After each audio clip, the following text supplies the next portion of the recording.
Virtus Podcast, we're back. Another episode. Seems to be the general trend lately. I start a lot of the recent ones with I'm very excited for today. And I am very excited for today. And we just have so many good guests, it's hard not to get excited. But today we are very lucky, or tonight, this evening, we're lucky to have Brad Sykes from Sykes Consulting. Brad Sykes Sports. Changed name. Yeah, I saw the billboard go by as you drove up. Yep. Brad, so I've admired Brad's work from afar for a long time. We haven't really crossed paths to an extent. Similar connections and networks, but the space that Brad's works in is youth development or development in general, whether that's sporting or just some other softer skills that kids struggle to curate, I would say. And you've kind of tapped into that area exponentially, and I love it because it's something I'm really passionate about. So something, again, I'm really excited about today's chewing the fat, as we call it. Yeah. But without further ado, as my normal intro goes, welcome. Thank you very much, Mitch. I'm bloody pumped, mate. It's the space that you guys have here, your team. It's very admirable, and it seems like a very good place for people to belong and get the best out of themselves. And that's what I'm all about. That's what a lot of the people that I work with are all about. So yeah, it's a really good fit, and I'm pumped to be here. Very nice. How did it start? I think going back to, I suppose you're talking about business. Yeah, let's go business. Mindset. Yeah, let's go business to start with, and then we'll go down 1,000 rabbit holes as we do on podcasts. Yeah, I love it. Can't wait for that. 2014. So what's that? 9 years ago. Yeah, almost to the day. Sort of the start of pre-season at Frankston Footy Club. Myself and my best mate Sam Fox were playing, at the footy club under Goosey, the Mornington Legends, and we were both in jobs. I was working at Dan Murphy's and hating it because my mum's an alcoholic or was an alcoholic, and Foxy was doing sales and he didn't like the door-to-door stuff. He's naturally pretty shy. Yeah.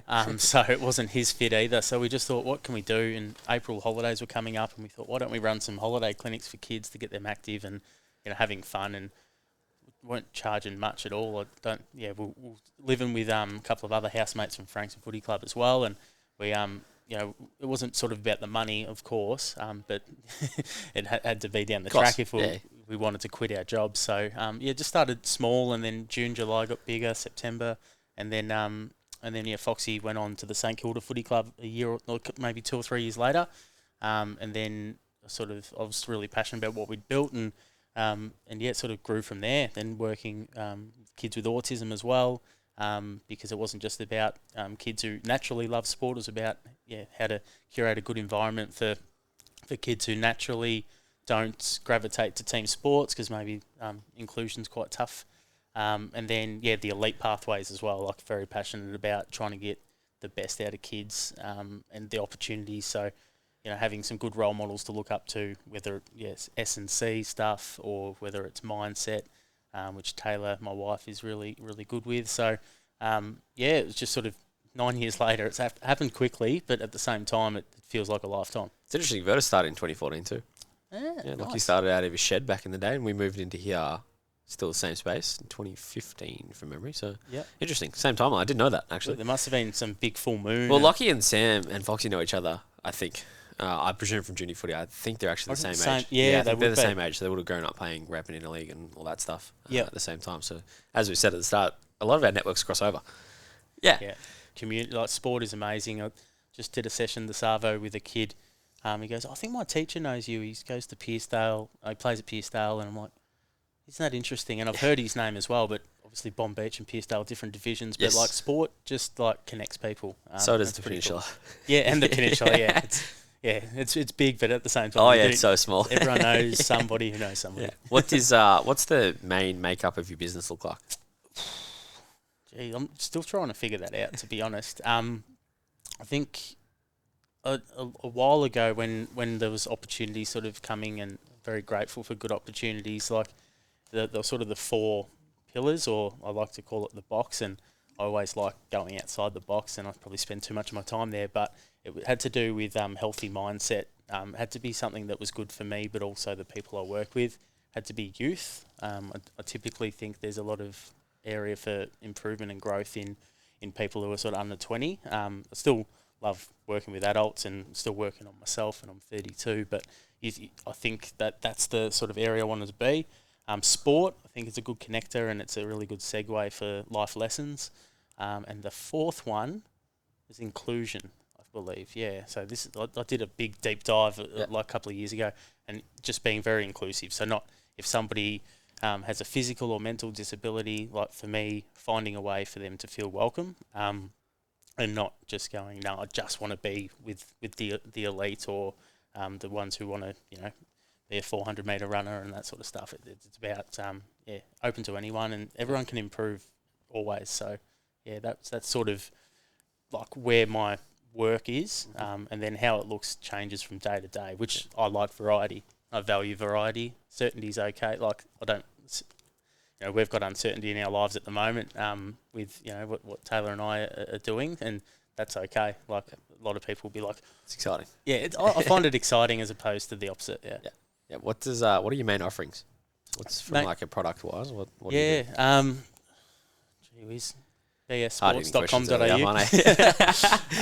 You can plug anything and everything. Don't worry about that. So club development. There's a few clubs that we're doing some coach courses with. So helping coaches best sort of work with kids, which is exciting.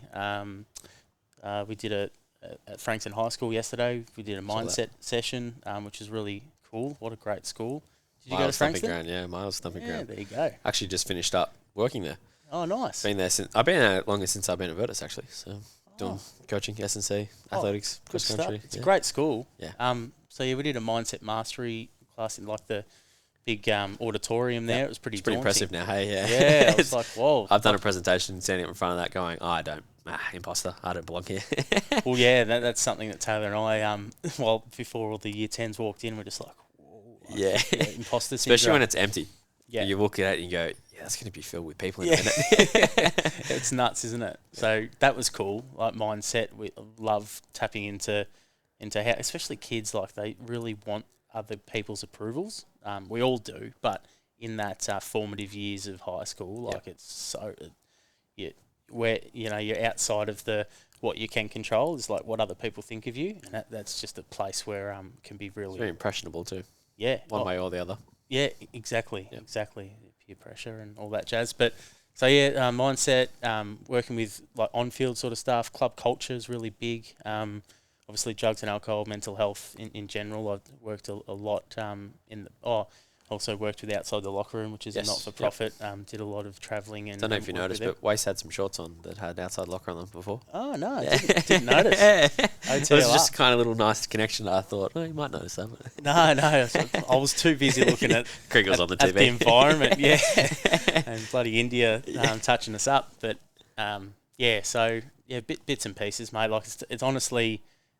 that's where we need to get better as a business, is probably just being a bit more focused on 3 or 4 things. Like honestly, probably offer 15 things, and I like that, and the customer tends to like that. However, it's not very streamlined yet, which is okay. Yeah, we went through the same thing, so now we're coming out the other end of being streamlined. But Lockie is very similar as a business owner. I feel is very creative and likes to do 1,000 things at once, and then struggles to focus in, but wants to. But it's kind of the same vibe. So it's interesting to see the comparisons again. Kind of started the same year, on the same path, doing kind of the same thing in a different way. I don't know. It's really interesting. Yeah. Where'd your passion start? Or where did it come from? Passion for everything, by the way, not just business. Yeah, and it is bigger than business. But we're lucky to work where we enjoy working, and I suppose that's where it started. It was the fact that I didn't want to. What do we spend 40 to 60 hours a week working, and I didn't want, what's that? 168 hours in a week. Say 40% of my life being in a place that wasn't where I wanted to be. Yep. So I think it just probably started from watching other people in my life, whether it be my family, mainly family, seeing in sporting clubs, once again, you see what the fun mums and dads were doing with their life, and you get to observe. I was very observant as a kid, and just understanding that there is more to life than, go work somewhere and then have a couple of hours free time, then go to sleep. It was just probably through learning from other people's like successes or failures. Mm-hmm. essentially. Yeah. Did you transition out of something into this?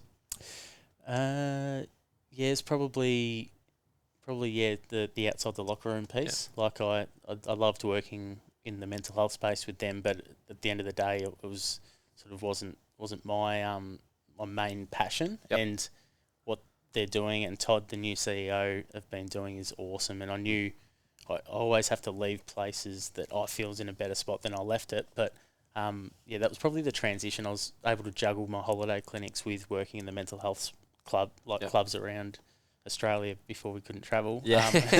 And it was great just to see, obviously, like how the waffle clubs and the NEFL clubs were similar but different to the local clubs in country Victoria. I found that so intriguing that the blueprint's the same, the makeup's the same, there's still the diversity of jobs and gender and that sort of stuff, but it was, there's still some differences as well that make the club the club.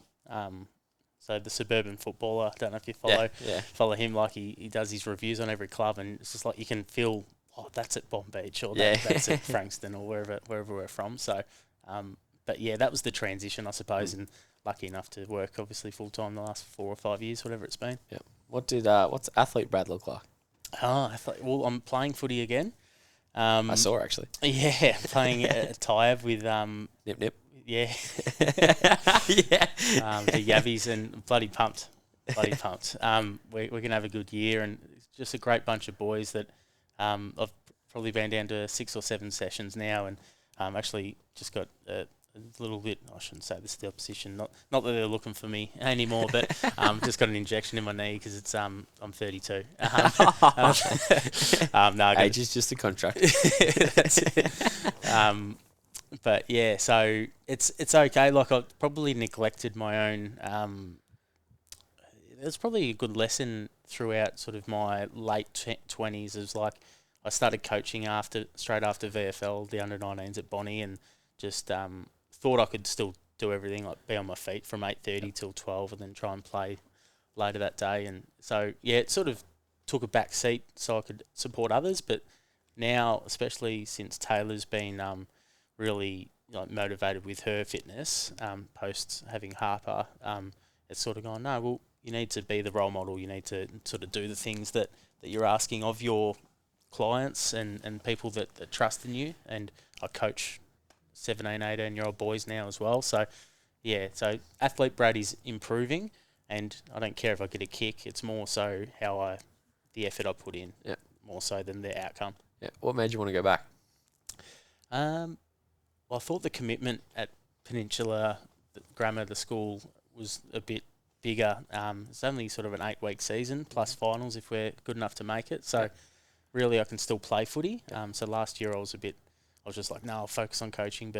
And then about 5 of those games are on a Friday. So I can actually probably only miss a couple depending on travel. So, and just the mateship. And I suppose if I leave it 2 or 3 years, I'm probably never going to go back, or not realistically, and not at a senior level. So, and then my mates, so Sammy Fox, where we started a business together. He's one of my best mates in my bridal party, and Happy has come across from Mount Eliza. Jake Greeley, Dale Sutton, Corey Buchan was already there with his 2 brothers. So with Corey's brother Nath. Yes, back in the day, back in the day. Fixed his knees up enough to get him back to playing footy. Him and Jared are better players than Corey, but Corey gets all the accolades. I love that's an inside one. I like that. But they're just a good, and it's a really good vibe. And I've never thought I'd leave Bomb Beach. Such a great club. It was. It really was. Like probably the last few years I hadn't been around the club as much anyway. But and like the pain of. I only played in one of the losing 3 grannies that we've had in the last 10 years, but like we've been so close, and it's such a good bunch of boys. Like, we'll get a women's team this year too. I still say we, and I was out at Lang Lang on Sunday. I just picked up on that actually. So I was out at Lang Lang, and I was talking about Bomb Beach, talking about club culture with the under 18s and 16s down there, and it was just like we, our, and I'm just like, like it, and it'll always be part of me. Like juniors since I was 8. Through to 31. So. Yeah, I don't think that's something you lose either. Yeah, and like for me, not necessarily knowing you all that well, like I would call you a Bomb Beach man. because that's what I see. Yeah. So I can imagine that'd be super tough to transition out of that, but still be in it. But it's, you might be 65 and I guarantee you're still going to go to some Bob Beach games. Yeah. Oh, no doubt. Yeah. Mate. I'll be down there when when the fixture aligns for sure. And I'm trying all the stuff that I learnt from all the good leaders at Bomb Beach, and there's good leaders at Tybe too. But John just bring, the Bomb Beach the second best team in the comp and Tybe the second worst in Div 2. Yeah. There's got to be a reason why, and how, and even Franks and Bombers, a lot of the boys have come across. Like, if we can help a little bit, and then we might not see the rewards, but how good would it be for the competition if Tybe and the Western Port area just get a bit more up? Yeah, it's highly involved in that area of the world too. And I actually grew up playing my juniors at Pearsdale, so being involved in a little bit of that network, understanding kind of what those clubs are made up of, like I 100% get that, because if Tyre win a premiership one day, don't go to Tyre, I'll tell you that much. There'll be riots in the streets. They don't have a pub though, I've noticed. I don't think that's going to matter. They'll find a paddock. True. Good bar sales. Yeah. What's La Lupa on the corner? Yes. They're just packing a La Lupa, don't worry. Well, Troy Schwartz, he's now the director of coaching at Peninsula, and he talked about like how good the pizza was at Tybe every time that Sereno used to play against them. So I've never had one yet, but after our first win, I'll be yeah, you are pepperoni. When you're involved in sport long enough, you get to know the area and kind of like what's good about playing in that area. And I got that from playing cricket. So I played cricket at Dandenong for nearly 10 years, and you go up to Melbourne, you get some nice little sandwiches, some scones, but you go down the road to Camberwell and it's feast. So like you have your spots where you like going to. So I can relate to that as well. What about your youth and growing up? What did that look like for you? What would you say you identified as? Just as a person, as a younger man, I guess. Great question. I was a confident young man. Grade 6 and then into year 7. It was a really big turning point. I had a really good teacher, Mrs. Gasson at Chelsea Heights Primary School, and I was failing grade 5. I was literally just so involved in sport. That was under 11s. Like, it's probably my highlight of my sporting career, which is quite funny. But like basketball, football, premiership, cricket, it was just one of those years, and I just neglected homework. So I had a good teacher who just said, Brad, like, knuckle down. Like, you're going to repeat, and then you're going to be an 11-year-old or 12-year-old in grade 5, and, blah, blah, blah. So I just had someone reach out and care for me, and that changed my whole life around. And then I ended up doing year 8 work in year 7 at Morty, the SEAL program it's called. Yep. So it was just a real big transition of going, stop just focusing on things that maybe aren't that important, and really knuckle down, and then become really confident.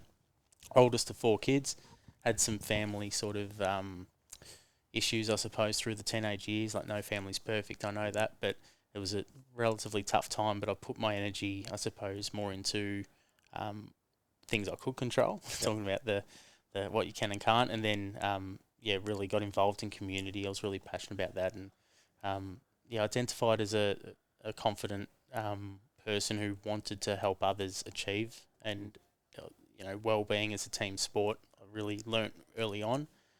If we're together and we're working together, we get to actually achieve a lot more than going out on our own and failing and then having to pick yourself up. But if we sort of go on a mission together, and I just really gravitated to team sport and trying to be the best I could be.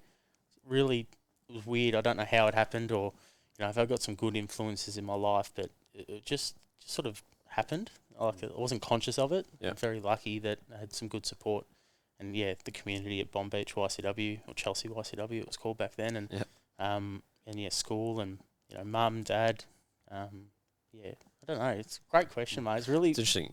I haven't thought about that. Sorry. I've thought about a lot of things in my life. I reflect a lot, but how did I identify as a kid? It's probably the nice thing about having conversations with someone you don't know either.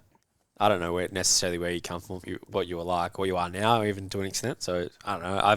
It's something that the more episodes I do with this, the more I find myself reflecting back on myself anyway. So like, I think that's where that comes from as well. And you just mentioned having some influences and some people around you that kind of shape the path. What did that kind of look like for you? Definitely. My dad, some of my best mates' families really sort of took me in and sort of felt really welcome, another place to belong and be myself, my authentic self at the time. And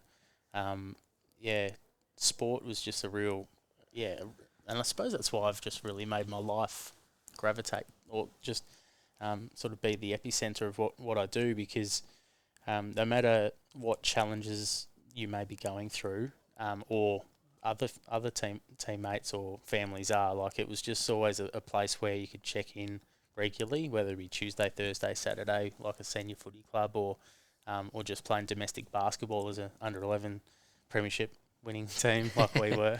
I think did I win one? I think I won one in 12s, not 11s. But I think 14s was my prime year. It was interesting you talked about that. I was like, I'm just trying to reflect on when mine.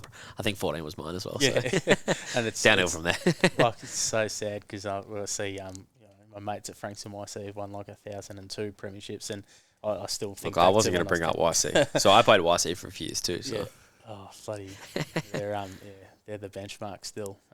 But yeah, so I think that's why they were sort of my influences, is just people, and not so much like LeBron James type people, like not the ones who are the best at what they do, just people being real, and then you sort of you celebrate that. It's weird, and as a kid, I don't know, like how would I have known that, but I fed off the energy of people who are just real, and I still get triggered now by fakeness. Like I can still like feel myself boiling up, or people who are just really negative and helpless, and I need to get better at that, because I like to support people who are in a bad way as well. So that was sort of people who are real with me, and we can just have that authentic conversation like we are today. Like, I really just sort of vibe off that.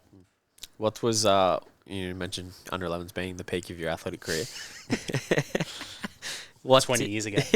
Hey, no one needs to know that. What was sport one of those things you like wanted to work in? I guess, like, not as in like professionally work in, but was sport ever something you were like, I could be an athlete, or I could make it?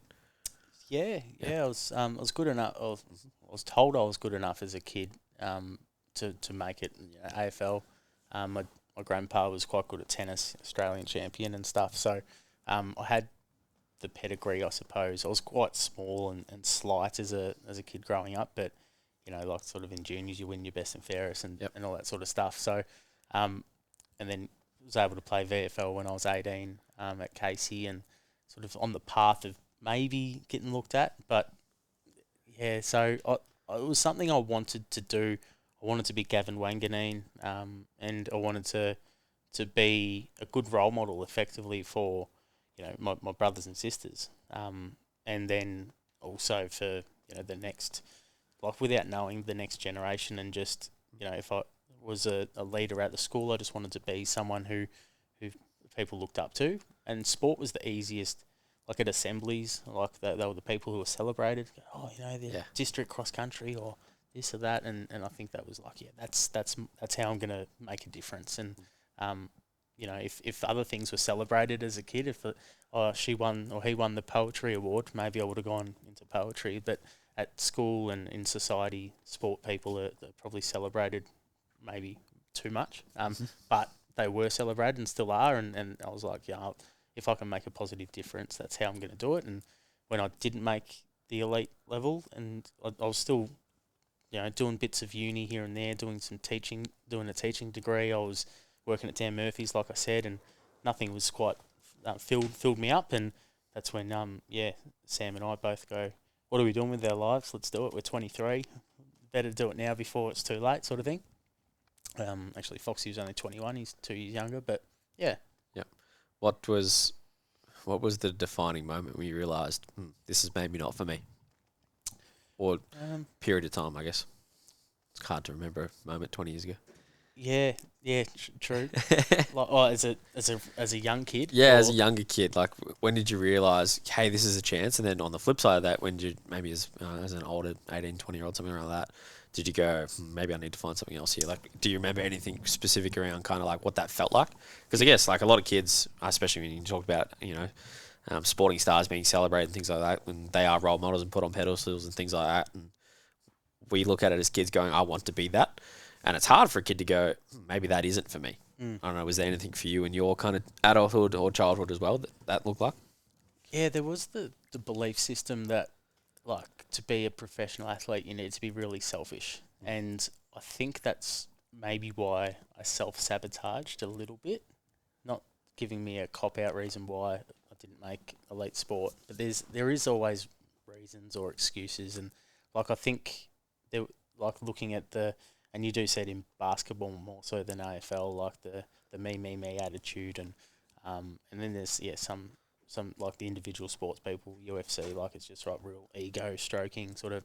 So when I saw that, and then I'm probably the way my dad, my mum, and the people I cared about viewed that, their view systems on, you won't be able to see your wife, you're away 40 weeks of the year, blah, blah, blah, all these sorts of words and conversations having in the household. I think that was almost something that turned me off from maybe actually fully giving it a go, because I'm like, I don't want to be the person that people go, he only cares about himself, he's not in it for anyone else. So that was a conflict that I went through in my teenage years, and now with the work that we do, that definitely shaped it, because the holistic experience for the kids, it's like for instance, one of the guys I'm working closely with now, Paddy Ryder, like you can tell exceptional human, by the way. Someone you walk past obviously I work at Curating, so yeah, you walk past him, he says hello every time. Yeah, and that's exactly right, and it's probably and now I sort of think, misconceptions of what professional athletes are, and they're actually really good people, but not all of them are, of course. Like accountants aren't all good people, Like, so it's just not the profession; it's the makeup of the person. But I want every kid who has that dream to fulfill it, and I want them to understand that no, your parents' views on the world aren't factual. Like you've got to, but let's work on your mindset. Let's work on how you treat people. Let's work on your nutrition, and just the whole person, because Paddy's a AFL life member now, of course, which is amazing. And not everyone gets a 15-year career, but now he's 34. He's got 40, 50, 60 years of life, well after his AFL career. So that's just a small example of what's really important in life. It's to be a good person first and a good athlete second.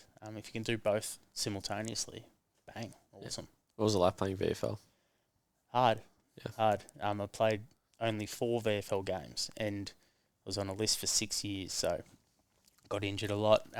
Played probably 80-odd games in the twos. So if there wasn't a twos in the VFL, I reckon I was probably listed 40th to 50th each time. So maybe 1 year I was probably in the top sort of 30, but other than that, the other times I was sort of really on the cusp. So I'm now on the board at Frankston, and there's only a list of 43, plus maybe 3 on top, and then our Dolphins Academy. Yep. I wouldn't have made my lifelong mates that I'm going on a golf trip next weekend with. Like, I forget that a bit later. I love my golf. Yeah, actually, I've seen you not a bad hit at Mornington Golf Club. Yeah. So yeah, it's it was tough because, and not just for me, for every VFL player, even currently at Frankston, I'm so proud of what they go through and watching them apply their trade, because as you work in a high performance business, but also at St Kilda, like you see what the girls and the boys get each week. Like you've got Shanna, who was our captain, and Boz, who was our captain when I was there 10 years ago.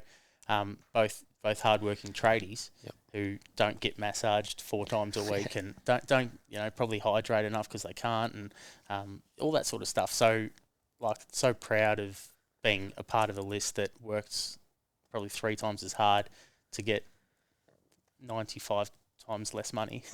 and some. And so you get more money at local than VFL, which maybe people not involved with footy don't understand. It's crazy, hey? It's a real apprenticeship. Yep. And then that's why it's always sort of an under 23 comp. Yeah, well, one of my housemates actually played in Frankston. Oh, nice. Came down from New South Wales, and Greg Fizz next door set it all up, so I got Seb Quirk living with me here now. Quirky, yeah. Nice. Little seedy stash man. Fantastic. We're looking at some work for him, so that's good. Yeah, it's good to.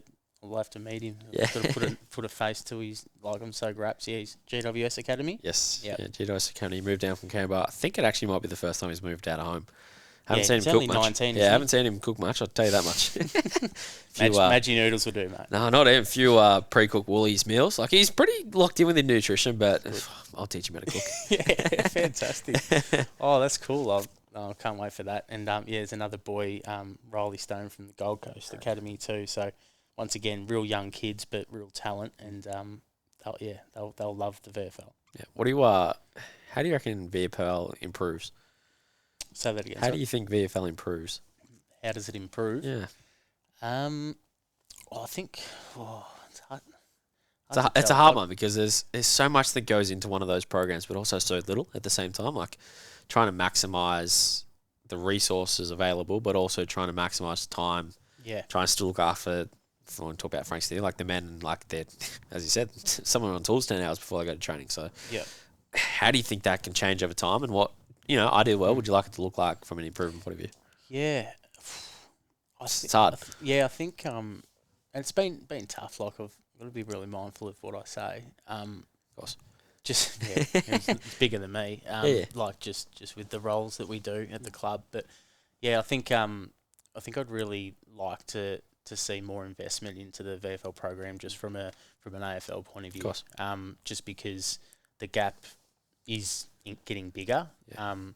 No matter and just essentially just need to have even it out a little bit. And will it ever? It's never been even 10 years ago. Yeah. The standalone clubs, unless they have the resources, and we don't have pokies, we don't have sort of the income stream that. Yes, we've got an awesome function centre, Functions by the Bay. Get on board. Oh, great space. I utilise it a lot, and it's really affordable, like compared to some other areas around Frankston. Greg's done some workshops in there. So yep. Been in there a fair bit. It's a good spot, isn't it? Yeah, exceptional. Good sunset. Yep. To the AFLW games this year, Yes, Hawthorn's home games. So it's a good spot to use, but we don't have the income revenues that are probably that you use at other people's expenses, like gambling addicts and Absolutely, stuff like that. yeah. So, but yeah, there's a couple of things you can apply for as a standalone club, but at the end of the day, it's very tough when you're against, and there's no cap really. You can have 20 St Kilda listed players which I think we did last year when we were at Trevor Barker Oval against Sandringham. So yeah, I should remember that game. Other than Stacked. the first quarter, it wasn't too bad. I think it was maybe 10 goals in the end. But and then we beat Geelong by 100 points almost, and Carlton come back by 9 goals at 3/4 time. So they still have 15 listed players. So it's not as if we're not good enough. It's just more so that it's like you're playing chess and you don't get to see the board until they're halfway through 100%. The game. So yeah, it's interesting. And the reason that I asked that question is that I was having a conversation with one of my clients downstairs about VFL, and he's been involved in a VFL club before and what it looked like, and we were talking about it, and I asked him the same question, like how does it get better, or how does it even out? And you look at the AFL over the last few years, like, to be fair, the comp's probably evened out a fair bit. I mean, the top two and the bottom two are probably worlds apart, but from kind of 3 to 15, a lot of them are on a very similar level. You're not sure what you're going to get. And, we were having just an interesting conversation around kind of how did that happen? What's it look like now? What are we looking towards? You can see Melbourne go from tragically bad to, best in the comp. So, yeah. And a lot of that comes down to time in, effort, and evaluation of, how do we get better? But also, let's tap into what we're really good at. Yeah. And on the back of that, what are Frankston really good at? So I haven't ever really directly been involved in Frankston. I've had a few clients and athletes go through there, but from the outside looking in, the change that you guys have been over and the things you've been through for the last kind of 5 to 10 years is huge. Yeah. How has it improved from where it was, and what are some of the things you'd love to involve yourself in, or you are involving yourself in, that you're really proud of? Yeah, another good question, mate. Like, I think, so I started on the board November 2019. Peter Geddes is president, ex-Liston medal winner, and a great leader. He does leadership. And, like, I think it's the same with I think North Melbourne are a good example of a team that's going to improve in the AFL sphere, because it sort of looks like they've got their back end starting to chime. And unfortunately, VFL, everything's a business. Even local footy, that's a business. Yeah. Like, you can see the well-run clubs at the back end, and then you get the results on field. So I still think we got a way to go in terms of how we sort of get enough support. We've sort of only got a couple of staff members really, and then you've got the your clubs that have, five people doing one person's role. Yeah. So like we're up against it in that sense, but I'm proud from an on-field perspective and getting our women's. We're going into our third season. Yes.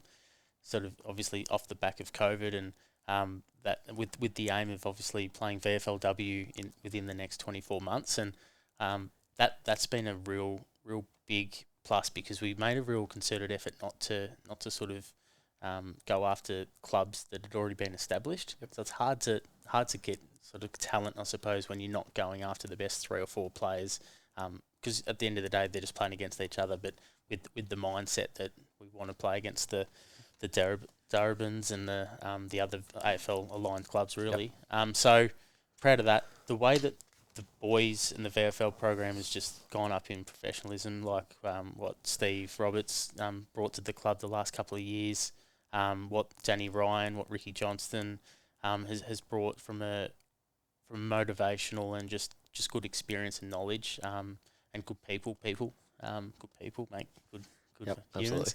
Or good people make, you know what I mean. I know what you mean. It's like good people make good dolphins. And put that on a t-shirt. Yeah, we sell it. Yeah, go on then. Do a bit of drive. I didn't come up with that. That's DR, Danny Ryan. Yes. But like it's probably the people, and then just the ability just to work hard, and then sort of be the blue collar sort of, and just owning your identity and just fulfilling it. I'm massively proud of just being a 0.5% of, not even like just a part of it, and whether you're a member or someone who does have a little bit of influence within the club, like it's just a great club to be in.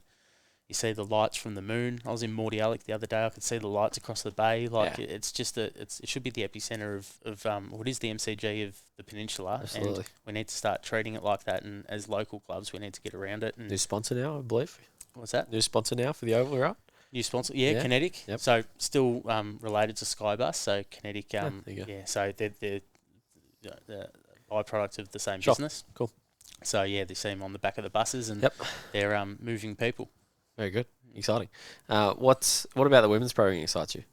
You said getting a VFL license. What does that look like? What's the process of trying to not buy, it's not what I meant. Yep. To vie for a VFLW license? Yeah, lots of money. Yeah, it is a bit, yeah. Yeah.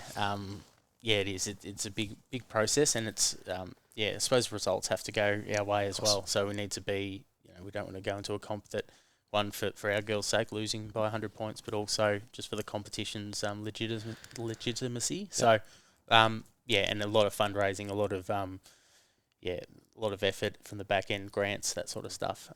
But it's definitely possible, and the girls have really bought in, and we've definitely had a lot of good people help out at the club. Jess Jones has been she was just on the board for the last couple of years. She's done a great job of just really making sure that we've got the focus on the long term. Sometimes we get caught up in sort of the short term wins, but we want to make sure that happens for just girls on the peninsula too. Like why do they have to travel all the way? If they're not up to AFLW standard yet, let's help. Same as the Stingrays and coming to the Dolphins, we want to see Brodie McLaughlin's and also Liam Reedy get drafted. We want to see that for the girls too in our area.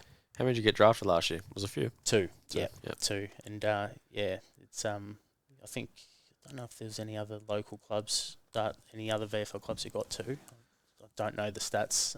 I am a footy head, but I don't know. But Fremantle and Gold Coast, and 2 big boys, and they'll do really well. They're really good people who bought into the club, and I hope whatever happens, they'll be better for the experience at AFL level, and I'm excited for them. Very good, very good. Let's talk less. Give your brain a bit of a break. What's a hobby look like? What do you like to do away from life and sport? I'm gonna fix this cord up for you too. So you just stop fiddling with it. Oh, cheers, mate. So you have to stop ducking yourself in and out. I got you. Thanks, man. Hobby. What do you like to do after dinner? So hobby is a very, very broad term, and for me, hobby is golf. But I don't always get 4 hours in my day to go play golf. And it's a question I like to actually ask is, what do you do after dinner? Because that's, for a lot of people, that's downtime. Downtime. Don't start. I need a button for that. What's after dinner look like? With the work that we do, like I haven't even had dinner yet. What is it? Me either, so I feel you. 8:30. So I think after dinner it's really just family time. It's getting Harper to sleep. I've got a 2.5-year-old, and it's just amazing. Like honestly, like this morning, I know I said I had a a busy sort of day, but the first 2 hours of my day was awesome because I just spent it with Harper. Yeah. And it's literally, you see the world through a child's eyes when you've got one who you just want to be like, oh, what's she thinking? What and it's almost mindfulness in itself, just understanding sort of what other people might be seeing, and just time to sort of sit back, relax, and just understand that whatever might be going on in here isn't that important to her. So therefore, be present. Don't be on my phone. That's a real big thing, like addictions and stuff. Like I'm sort of all or nothing, so I'm really big on trying to be as present as possible, because I just don't think that's fair on the other people that you're around. But hobbies, love my golf. But after dinner, like Taylor, we're at a sporting club on a Thursday night last week, and got home at 9:30. So it's sort of like work can kind of merge into after dinner, but any sort of time I get to myself, I just sort of, as boring as it is, I just like to reset and spend it with Harper. If I can't, I'm just just listening to a good potty. Like David Goggins last week, that was fun. Excellent. So but just like I'm always trying to personally develop, because then if I can impass that to someone else, then that's a real win, and then now I get my smiles. So yeah. Do you struggle to switch off? Yeah, it sounds like it, doesn't it? Not in a bad way, because I mean I'm very similar, and obviously working in a similar field of people. A lot of the time, especially when I finish and leave here at 8:30, like I go home and touch up 5 programs and reply to 15 emails and get back 20 messages. So like I kind of relate to that in the way that sometimes my hobby is actually really what I do, and I think that's what obviously keeps me coming back, and it's because I'm doing something that I love. That a hobby for me doesn't necessarily have to be an exit. Like me writing programs is actually quite therapeutic for me, and it's part of my job that I have to do, and touching up, making things more specific because I know the outcome that I can make in the person. To me, I think that's also a hobby too, and I always get told to stop working and put the laptop off, and why you're replying to messages at 2 a.m. and why you're sending my program at 3:30 in the morning. Well, sometimes that's just kind of what you do, and I wouldn't do it if I didn't like to do it. Yeah. How has such a good point? Yeah. How has dad life changed you? It has, like allowed me to switch off, like because, like I was saying with the phone, like, and obviously emails and texts and contacts and stuff are always there, and you want to get back to people and show respect and get back to people straight away, but it has just sort of realigned my values of being present, being someone who is is there, and not just there for the sake of it, but actually really there, because in the field that I have worked in and still continue to work in with mental health, like you just never know how important that conversation could be as well, like from a really sort of dark place, but it's also just about being a genuine person, and you want people to feel like, when I'm with Brad or Mitch, like I'm someone who like actually cares, because I think naturally people care, but we just don't show it sometimes. Like I had to pull up one of my good mates last year while we were walking around through the COVID sort of thing around Paddo River. Just had to say, why you ask me a question, then you're on your phone texting while you listen to me, like that. And that's not because he doesn't care about me. It's just more the fact that it's just a habit. Yeah. Going and to me, it's like, oh no, that's more important. Like a lot of time it's subconscious, but it's the effect that it has on people who don't really realise until someone calls us out on it. Yeah. And I know what it feels like, as I'm sure we all do, like what our parents, how they react or don't react to certain things. And if I'm on my phone, and then Harper sees that, and she's like, Dad, and I'm not responding, it's like that can be really catastrophic for her. Not to like make everyone second guess every action we do. No. I'm not going to be perfect, but it's like, no, you are more important to me than this thing. And we wonder why kids are addicted to devices, because they probably also see their parents do it. We were talking about before, yeah. Yeah, exactly. What's thing you'd love Harper to do when she grows up? Oh, just be happy. Yeah. What's the old John Lennon thing? Yeah, What Love it. do you want to do when you grow up? Yeah, and she's totally different to Taylor and I, so that's really exciting. Yeah. Like, I'm happy to go to musicals and do things out of my comfort zone, Yeah. as long as she's happy. Like, she doesn't have to play sport, of course. Like, if she finds that belonging and connection with people who she likes to be around, and it makes her a better person, then honestly, would not care. Just if she's a good contributing member of society, that'd be awesome. Yeah. And help other people become their best selves too. It's a lot of pressure to put on someone, but good luck. She's You'll not be right, gonna hear Harps. this. You'll be right. It'll still be on YouTube in 2.5, maybe 10 Yeah. years when you'll allow her on YouTube. Yeah, she'll be able to just like tap her brain 3 times, then this will come her up. wrist or something. Yeah, that's right. There's Dad when he was, hopefully big, and then when she sees me, it'll be like ripped like Tay. Yeah. On Taylor, how'd you guys meet? Sporting club, of course. Sport. Seeing a theme. It's the connector. Yeah, that's absolutely. Right. Yeah. Well, if you spend 160 of your 168 hours there, you're gonna. Absolutely. No, Bomb Beach. Yep. So she wasn't a netballer at all, but she wanted to play sport. So yeah, 2017, March 24th, I think was our season launch. Yep.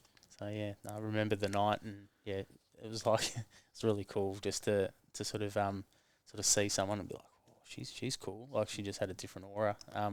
And then yeah, got to properly meet her 2 weeks later, round 1. Yep. What kind of moves were you spinning? Actually, Didn't think you were going to talk about this, did you? no. Yeah. She's gonna hate this. That's okay. I was actually really nervous. But yeah, just sort of talked to her. We were actually after the round 1. So I don't know. There's my memory. 6 years ago. We're up at the deck.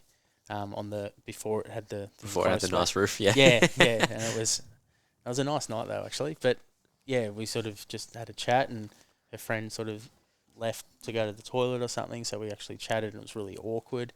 But like, she smiled and made me feel good, and yeah, so I wasn't doing anything. I was just like, and I could understand, because I was quite a confident person, but at this time I was just like blubbering. So Yep. I think she picked up on that, and then we had our first official date. Sort of April 25th. Nice movies, dinner. What are we talking here? Went to Morty Pier. Sort of got some fish and chips, I think, because we Scenic. both sort of pescatarian at the time. Mm. It was scenic. Morty, I was just saying, I was school captain Yeah. at Morty in 2008.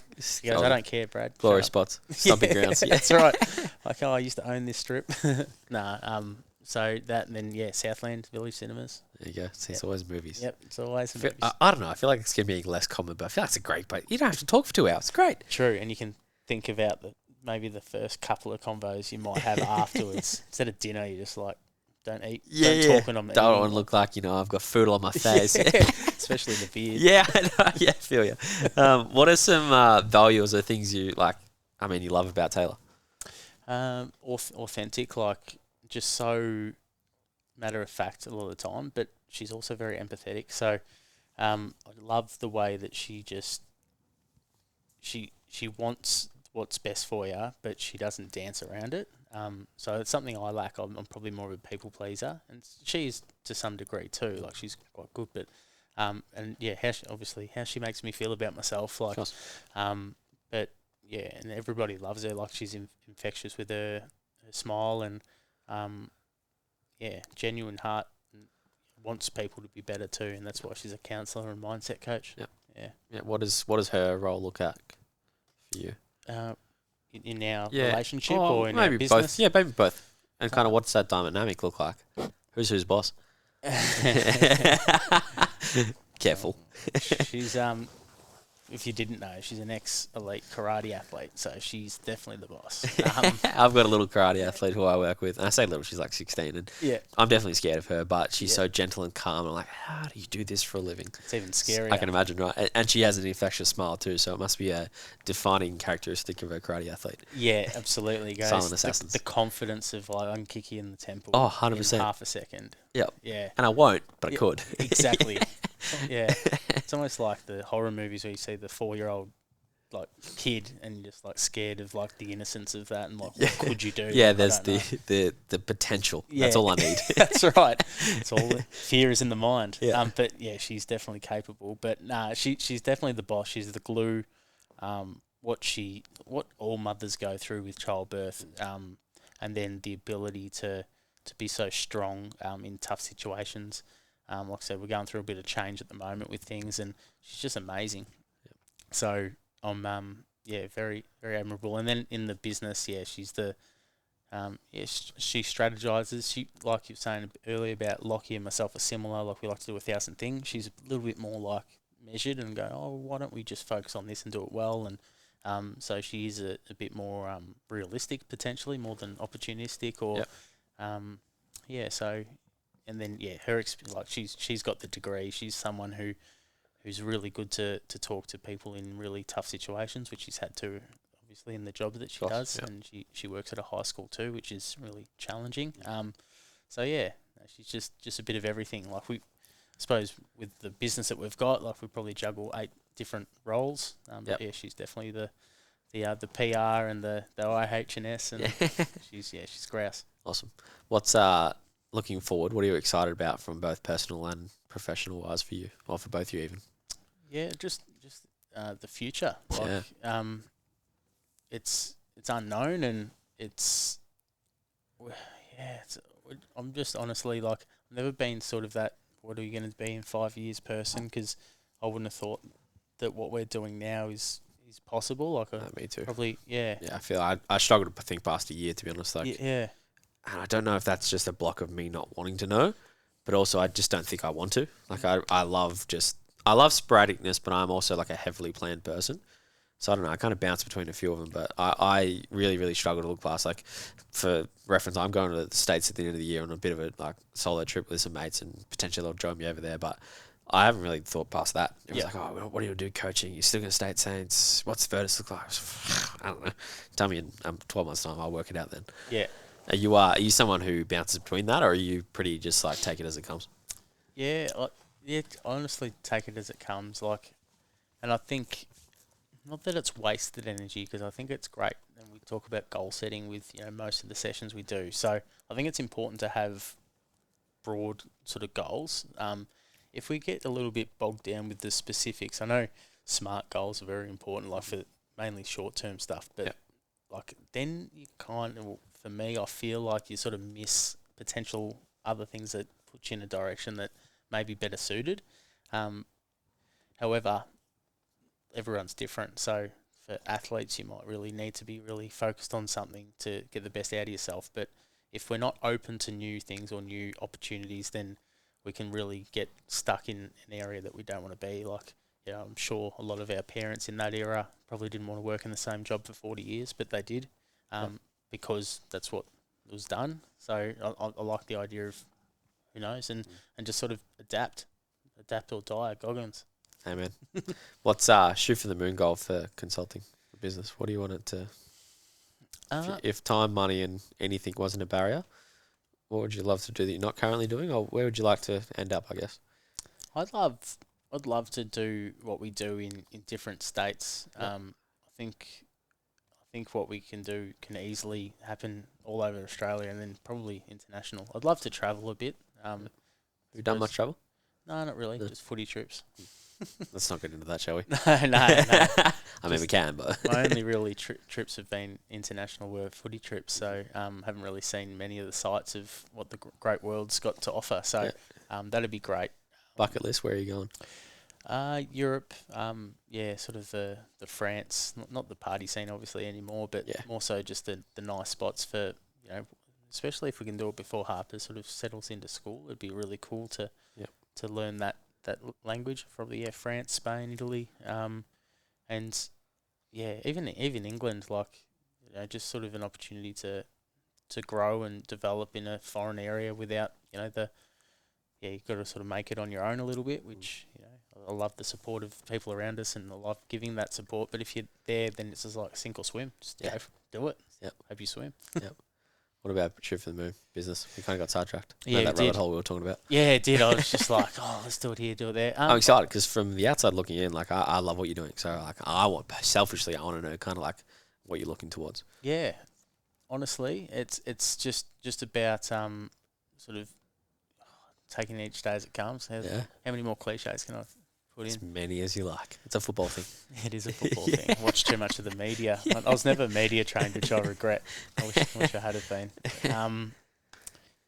I actually, my sister said something really, really good the other day. And she doesn't really like sport or anything. She's like, because with the work that I'm sort of doing with athletes coming out of the game, it's just sort of, and VFL players and ex-AFL and AFLW players giving back to the kids. It's almost like you're a manager for the players after their career and help them find out what they want to do. And I was like, yeah, a little bit, and I've had that chat with Trent a few times. TDL, like he's one of the most amazing humans I've ever met, and he's now full time in footy at the Western Jets as a coach.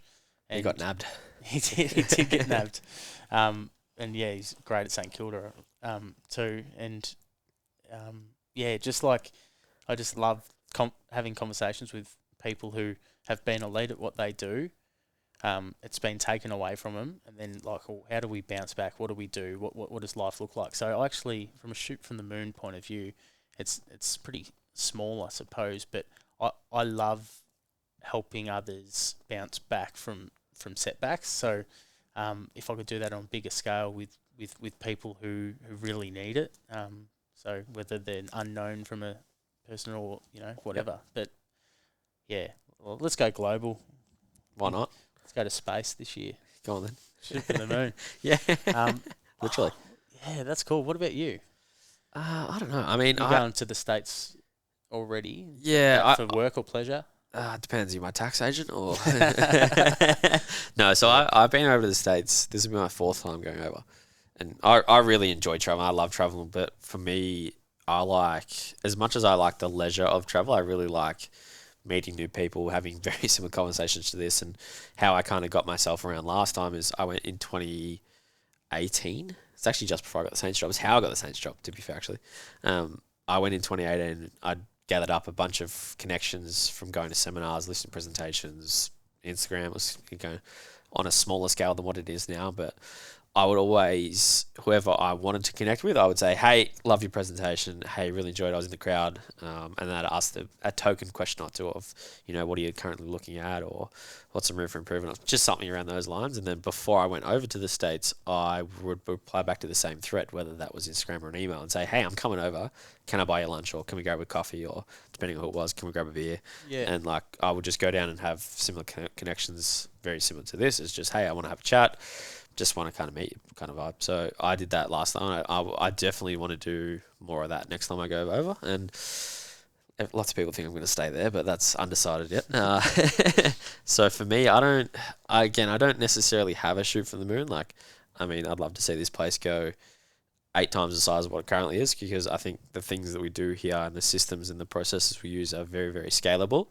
It's just getting out of Mornington. Like, and you saw at the back, it's such a nice space. It's a nice spot for us to have our home base, and whether that looks like a bigger boat or a different boat, or so I think the same stuff is what I'm currently doing, just on a greater scale, because bigger is always better.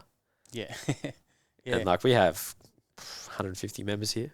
Yeah. So like, it's a pretty successful business, I would say. And obviously I don't have shares or anything in Virtus, and to me, the business is something I really, really care about, but the growth of it is something I also really care about. And as I said before, I love what I do. The more athletes I get exposed to, the more people I meet, and I'm a real connections-based kind of guy. So for me, it's just, again, expanding my network. It's kind of all I really like. Pretty simple guy. Yeah. Shipping 2 Bernese Mountain Dogs to America, though, might be a bit of a challenge. Yeah, and how old are they? One is 3.5, and one is 18 months. But the 18-month-old is the bigger one. He's nearly 70 kilos, so he's a hefty boy. Wow. But yeah, Good for me, I mean, shoot for the moon. I just love to do what I do on a bigger scale. Yeah. But also, I really enjoy leading people and managing people and helping them grow. Very similar to you, as a lot of the stuff I do here is PD for interns, and I run our internship program even for our coaches and staff with Tyler and Jazz. It's just kind of upskilling them on what they want to get better at. And I think for me, having more connections and conversations with people helps me get a bit of a more of an understanding of all of that kind of stuff, and just taking little things from different areas and trying to cultivate, which is a nice little segue into what we're about to, into cultivate development of just people. And, you know, I definitely haven't done everything in life, and I definitely don't do everything perfectly, but bringing some of the stuff that I learned from people into their development, that's kind of what I love to do. So, and I get a great experience of that running our internship program. Is, you know, we said our kids are pretty impressionable, and even uni students are the same. So I teach at Deakin. We have 5, 6, we're 4 at the moment. We have up to kind of 8 interns come through here and curate their development, which is kind of what I love to do. So yeah, absolutely, mate. That's so cool. And And yeah, it's okay not to, I suppose, have the shoot for the moon. Like, I think at the end of the day, if you can communicate and can be someone who adds value to other people's lives, it comes back tenfold. So, yeah, I'm sure whatever you'll know when you know over there or here, when you just go, yeah, that's what I'll do. yeah, absolutely. That's And what I'm going to do. I think a lot of us who work in our health and fitness sport industry, we're there because we either didn't reach the heights that we wanted to, so we're trying to help others do the same thing, but also we care about development, and sport is a great modality for us that really, really love sport, to be able to curate that in other people as well. So I think for the most part, people that work in health and fitness and sport development, even like tactical skill development as well, like we're there because we want to help people. And I think, I mean, this place is a great example of that. Of a lot of people don't come to Virtus for the gym. They come because of the people in the community, and it's the other things that are on top of that. And I think even for like sporting clubs and stuff like that, and I'm sure you're highly experiences that, is a lot of people don't go to the sporting club for the sporting club. That it's not for the sport, it's for the things that come with the sport. So for me, it's something in that environment, something like that. Who knows? No. As you said, you'll know when you know. Exactly. And even then, you're probably not going to know. And then you'll learn, and then you'll grow, and then You'll you'll change and adapt and Yep. have another illustrious thing you want to chase. Exactly. That's the growth is a human need. Excellent. Shall we divert? Let's do it. Curate youth development. So I really love working with kids older than 12. Can't do the younger. Not Ankle primary. biters. Nah, I can't do primary school. Can't do ankle biters. My mum works in primary school, so some of the stuff like she comes home with is not for me. Fair enough. Youth development. Eating glue sticks. Oh, yeah, all sorts of things. Oh, I'm not even going to go down that path. Youth development. So not just from a skill point of view, and talking about sport a bit here, but from mindset, what is the most exciting part for curating youth development, I guess? Well, yeah, the sponges. Then I do work probably half and half between primary and secondary age. So, let's focus on the primary. I think the most important, like what I really like about it is we've sort of got a duty of care. We definitely, as adults, you don't have to be a teacher, or you just need to be just a human being who's hopefully aware of your influence. We know if we have the self-reflection to actually go back to when we were kids, like remember when you were in prep and then you saw the grade 6s and they were your buddies, maybe at some schools do the buddy system. It's like, oh my God, they're huge. Like, they'll never be that big. Then you think an adult and you're just like, whoa, the power dynamic and the respect that automatically goes with having a beard or like just being a woman, it's just totally different. So the kids are always looking and seeking approval of what they're doing, what they're thinking, and is it okay? And so what I like, I suppose, to work with the kids is that like you got to be their biggest fan, and you need to be the person that is an acceptable member of society. So I think from a mindset point of view, I think there's enough people in the world and enough distractions in the world with social media and people who haven't worked out their own shit. There's enough negativity out there. So it's just, for me, I just love creating similar to Virtus, and what I see from a vibrancy point of view is just being someone who wants to support what they're doing and celebrating the wins, and then hopefully that can help their mindset have their own self-talk going, I am good enough, yes, let's do it. Talking about that thing at the start with Frankston High School yesterday, 350 kids, it's a lot of people, and then you your inner voice goes, I'm not good enough, I'm an imposter, what happens if this person says that, or, blah, blah, blah. And kids do that. That's like that little monkey voice. So it's just about going, no, like it's okay, like that's normal. And yeah, so I think for their development, they just need more people in their corner. Yep. We all do, like adults as well, but I think you have more influence with kids because that's the stuff that'll stay with them through their challenges later in life. Yep. Where do you start? Like when you first work with a group, a club, an individual kid, a group of kids, like what's the thing you look at? This is my starting point, and we'll adapt from there. Like, do you have one, or is it change on the depends on the environment, or are some of your pillars and concepts like similar across the board? Yeah, good question. Like, I should have prefaced this. Like, I'm not a counsellor or a mindset coach or anything. I'm just a person. Everyone's a counsellor in a way. Yeah, we are, but just don't have the degree or quals. So just want to say that because if there's someone listening going, what the hell? Like, that doesn't make any sense from a professional point of view, but maybe it will one day. But, yeah, can you ask the question again? Sorry, Mitchie. Yeah, no, not at all. Just in regards to where do I start, wasn't it? Yeah. Yeah, so like kind of when you approach, let's just say a project, whether that's an individual, a group, a community, a club, is there a point where you go, let's start from here and then we'll divulge and divert based on what some feedback we get back or the input we get back from the crowd, shall we say? Is there something that's your starting point when you talk about development or mindset as well? Yeah, I think starting point, I'll go back to the second most recent one because the Frankston one wasn't so much, you can't engage, or we can't have conversations it's with hard. 50 kids, more of a lecture, unfortunately. There's a few things, but Lang there was only 30 kids, so that was a bit more intimate. Yep. When I say kids, under 18s and 16s.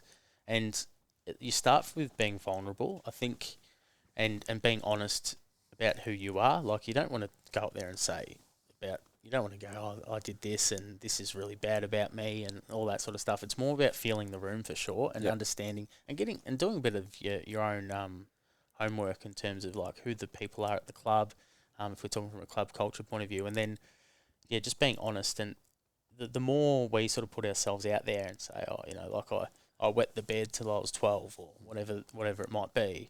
Not that you wouldn't do that in every setting, but like you sort of you allow people to go, oh, wow, like that's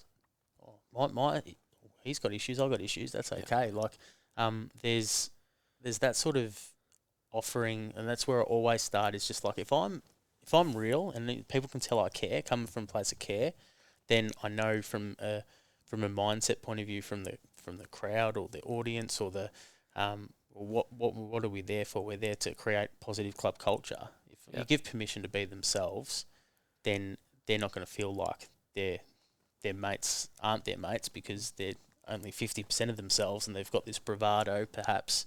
So that's where you always start. You start with yourself. You make sure that you're in the right frame of mind and for them to model behaviour. And then you celebrate it. You're like, oh, that's so good, mate. Like, well done, Blake. Like, there's this kid out there and he was just so, you could tell he was the coolest guy in the club, but he was just talking real. I'm just like, that's awesome. I don't know if people celebrate that enough. That's cool. And then that gives permission to the guy who's the bad back pocket player who, doesn't feel like he belongs because he doesn't get a kick in the game. So that's sort of where I start, I suppose, without consciously thinking about it. Yeah, until you get asked a question from me.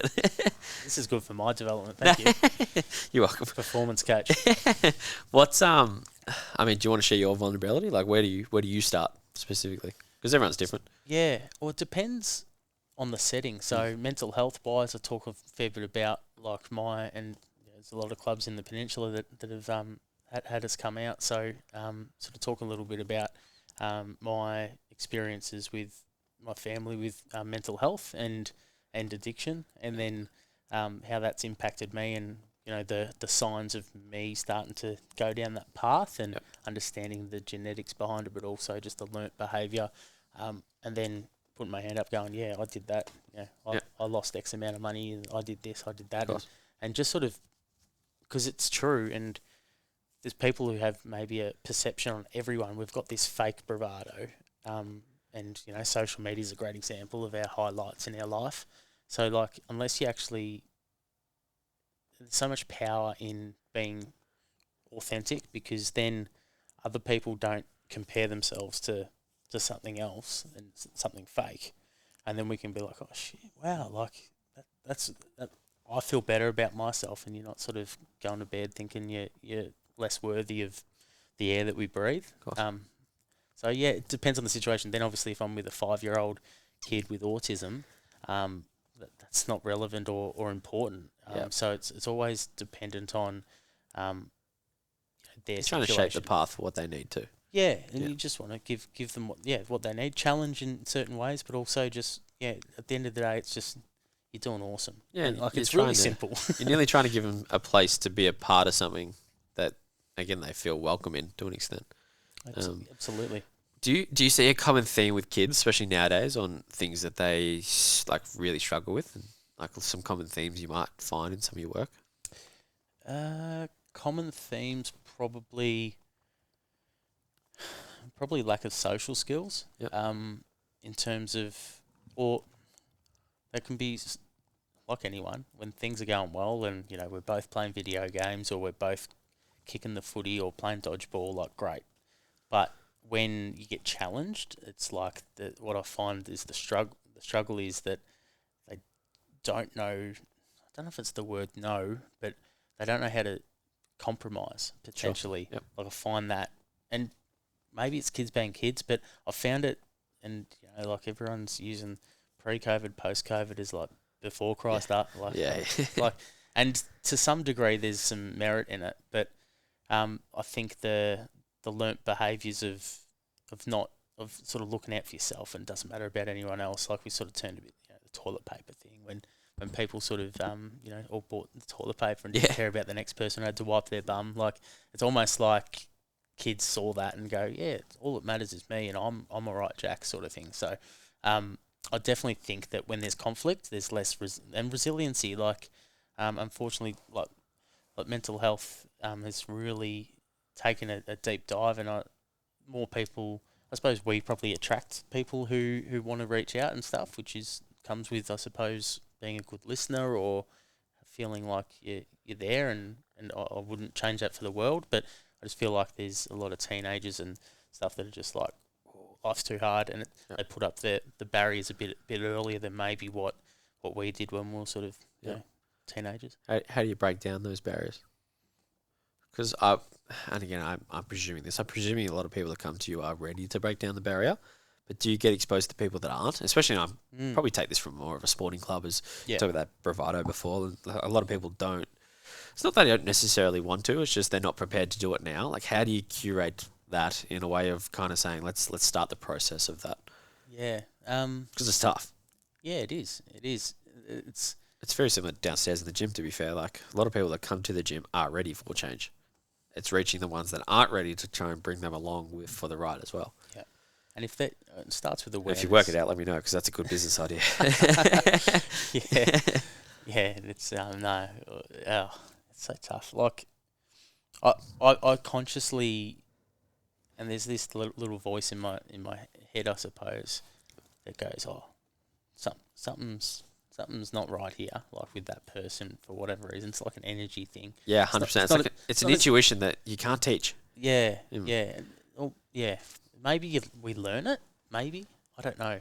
And it's not as if, and I've heard different people that say, oh, I see a red glow around this person or a green glow, and like it's definitely not that, but it's like an energy frequency. It's just I'm with you. Well, something's going on here, and I need, like, it's not obligation. We don't have obligations, but it's like I want to get drawn to to do something here, and then you pick up and you're just like, okay, like that.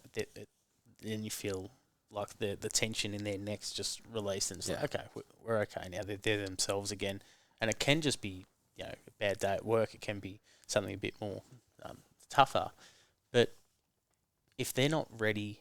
And sometimes it's just not the awareness of like, oh, nothing is wrong. Like, it's okay. That's just what my life is. And, I'm okay operating at a 3 out of 10 on the mental health scale. And you can't sort of shake them and go, no, life's better when you're a 7 or hovering between a 5 and an 8. Like, we're never going to be 10 out of 10 all the time.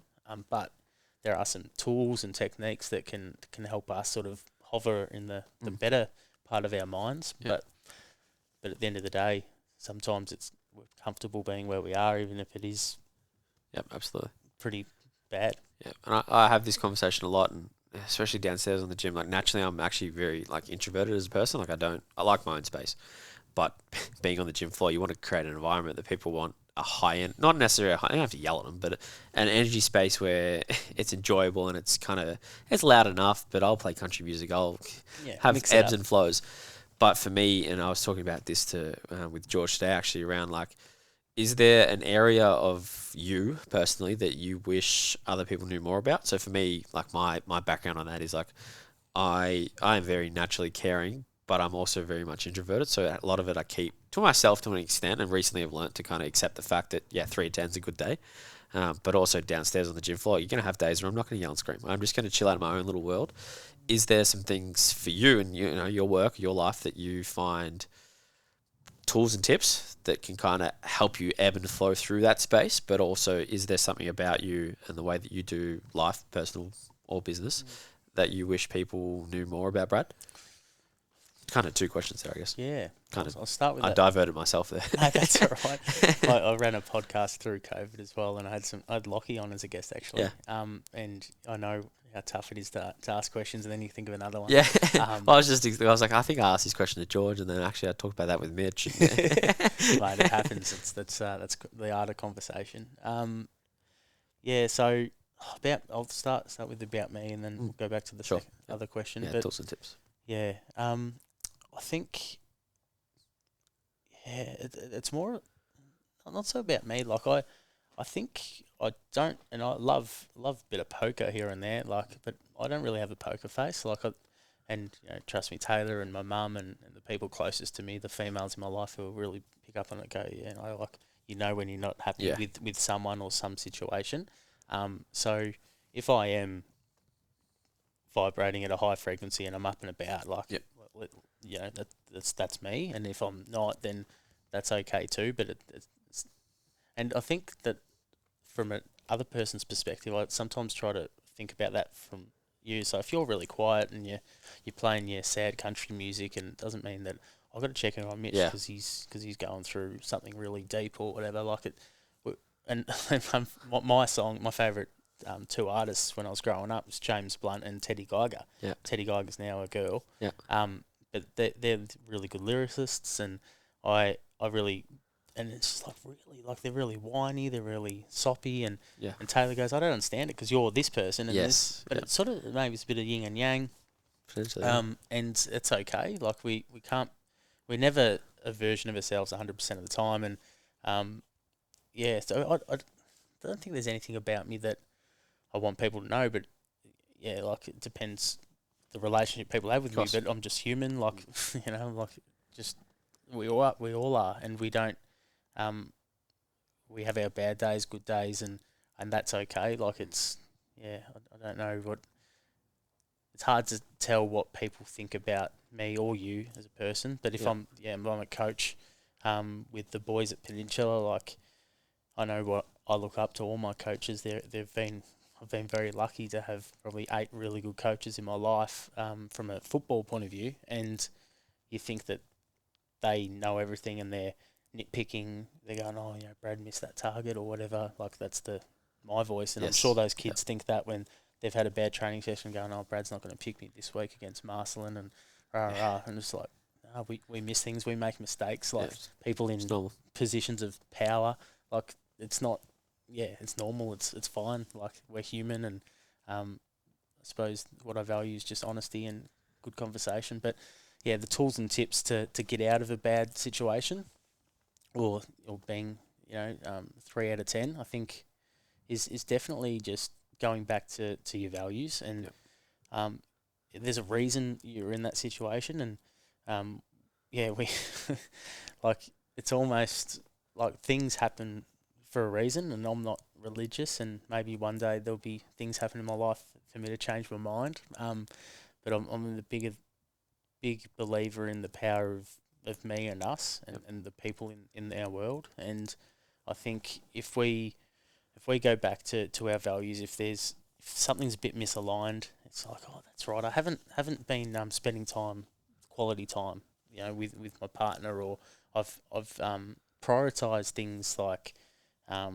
money or, this or that, like things that aren't really the core of what I'm meant to be. And that's when things start to go wrong. Like, is when we sort of go and drift away from our core values. So one of mine is growth. So if I'm not growing, I'm dying. I'm like a plant. Yep. And if I feel like that's probably why I've got 15 offerings, is because I just feel like, it's a bit stagnant. Yeah. The people that I work with might still be loving it, but I'm a bit bored of it. So that's something I need to work on, of course. But yeah, so going back to our core values and understanding it and spending time reflecting on it, have it on the back of the toilet door and just be like, yeah, no, that's me. I haven't been hitting that, hence. So, yeah, understanding them and probably having someone like yourself or a close mate or whoever just to go, have those conversations with someone you care about. Yep. Go see a counsellor every second Wednesday. See a professional just to check in with someone who's maybe not emotionally attached to you. Yep. That's really cool too. How do you make kids more conscious of that? Because it's tough. The saying, can't put an old head. Yeah. Young shoulders. Exactly. And I don't know, it's only recently one of those things I've found to be able to be aware of my not feeling. It's just kind of like where I am on that day, that I'm actually processing about how I actually feel. And it's only something recently I've kind of tapped into. But for kids, we all were a kid and we all kind of was blinkers on and eyes forward. But how do you kind of tap into that to, make kids more aware of how they feel? Yeah, what doesn't work is saying, you wouldn't understand this, you're just a kid. Yeah. Or like that. It's just I hate that. Walls up straight away. Kids are smarter than they look. Absolutely, and they are. And we don't give them enough credit, or a lot of us don't. And they're sponges. I think, and what also doesn't work is going like, if you're a bit older, or I think once again you just need to everyone's different, and there's some 13-year-olds who have a better ability to adapt and change than some 33-year-olds. So I don't think it's so much an age thing. It's just, I honestly don't have an answer to that. No. What do you think? I don't think there is one. Yeah. Because as you said, there's so many different, of course with everything, there's so many different ways of doing things, but kids are so impressionable, and we as you said before, they're smarter than they look. They know more than what you think they know. Mm. And I don't know, it's a hard way to kind of tap into making them more aware if they're not open to it, which is also, I think, one of the blocks is they potentially don't find it or think it's as valuable as it is because they haven't gone through the highs and lows necessarily yet. I'm talking about, obviously, younger kids here. Yeah. So yeah, I think it's hard to kind of tap into, and I think it comes back to, as you said, for values, but also being a part of something that's bigger than you as well. And sporting clubs are a great example of that. But giving them a space to be themselves and to be vulnerable, which we talked about before, but also just giving them the chance to be a part of something that's not within their four walls, I guess. Yeah, that's a good point. Like adversity only comes from having hard and tough times. So there's things that you can't connect and leverage off to go, this is what I need to do because this didn't work last time, or I hated feeling like that for 6 months, and this is what I need to do. And you can tell a good story, and you can make some good sort of metaphors and all that sort of stuff, but unless you've experienced it yourself, it's hard to really have the long-term driving force to actually make a real change unless you've sat in the crap. Yeah, absolutely. So yeah, kids, but then like we know, unfortunately, there's kids at 10 who've experienced life worse than what they've had more hardships, and so they can probably understand it, but then they're still very young and they haven't fully developed brain wise. So it's there's challenges. Absolutely, yeah, 100%. What if you were very lucky enough to empower every parent in the world with something that you think would absolutely pay dividends from a potentially a kids or a youth mental health or development point of view, what would you love parents to be able to do? And this is a very big question. It's a massive question. Yeah. There's no one. You don't have to say one, by the way. Okay. Put your phone down. Spend quality time. Sit around a dinner table. Be present. Your words have consequences or celebrations. Like it can go either way. Treat treat your kids like you treat your best mate. Like I think, having said that, it's a little bit different, but Of course. there's so many things. Like, and no parents are perfect, and I'm not, like, once again, not a counsellor or psychologist. Yeah, I don't of know, course. but like, if what I see, I've been lucky enough to work with thousands of kids at even holiday programs where we have, whatever, 500-600 kids a term. You see the different types of parents come through. Yep.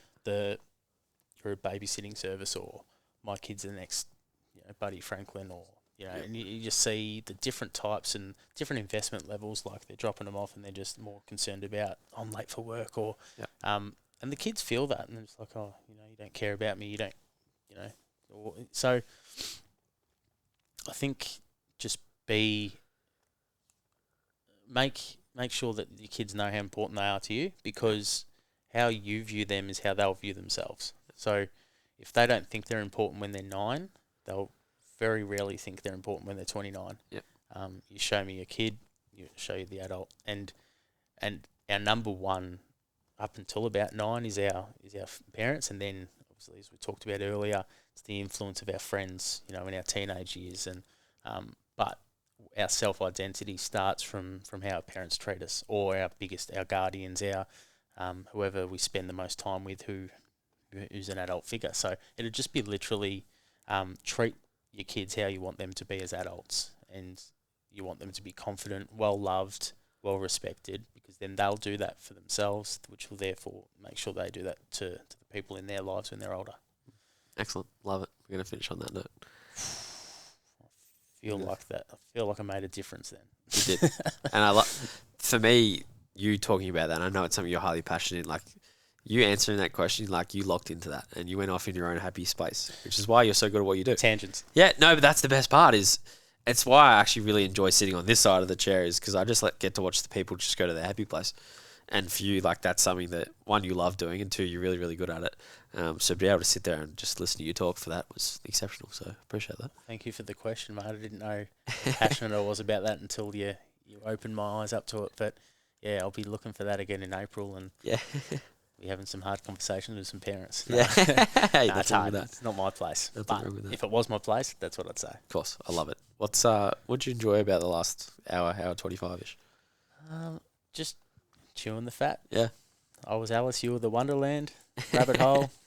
Yeah, I really loved just being asked questions that had a lot of thought behind it. I know you've done this with a fair few people now, but and it might be not autopilot, but you might be like, these are questions that evoke good answers.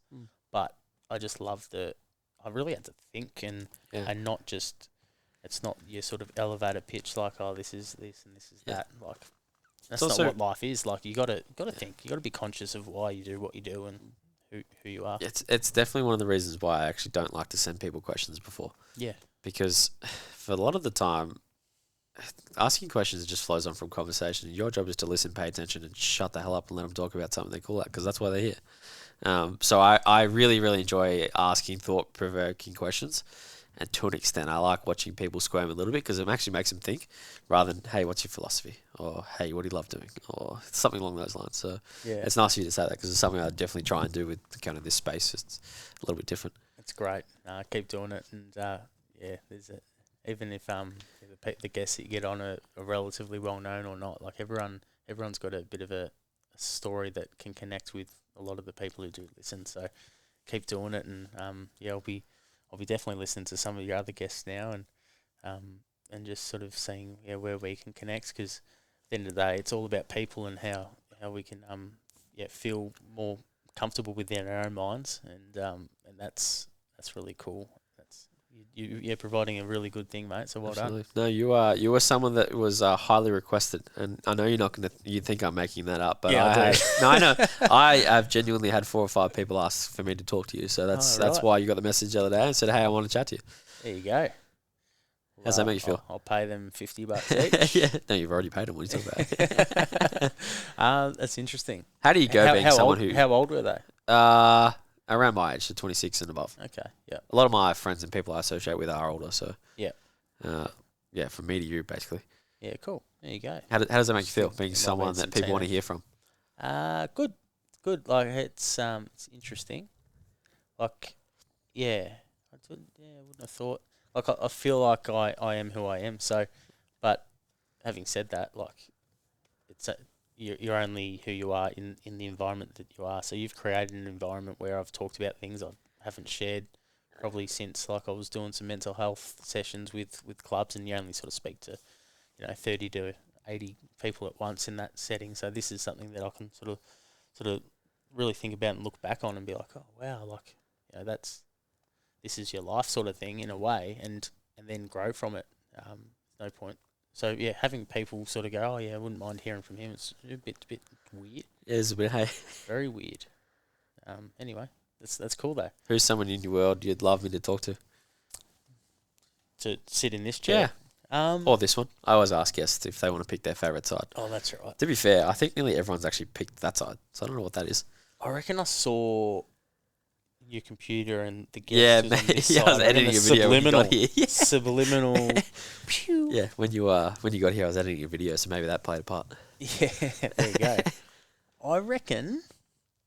Oh, there's so many. I love my mates to be up here. Who's someone I don't really know that well? Who's someone you think keeps a bit to himself that you reckon has some pretty good value to provide, but just doesn't know how to do it? I can see Brad taking over. Immediately I just think of a fellow introvert. I'm not introverted, but you, Sam Fox. Yeah. For sure. Like I'd love that because that'd be so interesting. And I don't know Foxy that well at all, to be fair. And I mean, if I walk past him in the street, he wouldn't give me a look, and that's not a bad thing. Yeah. But from what I've heard, yeah, I think he is, definitely someone in that boat.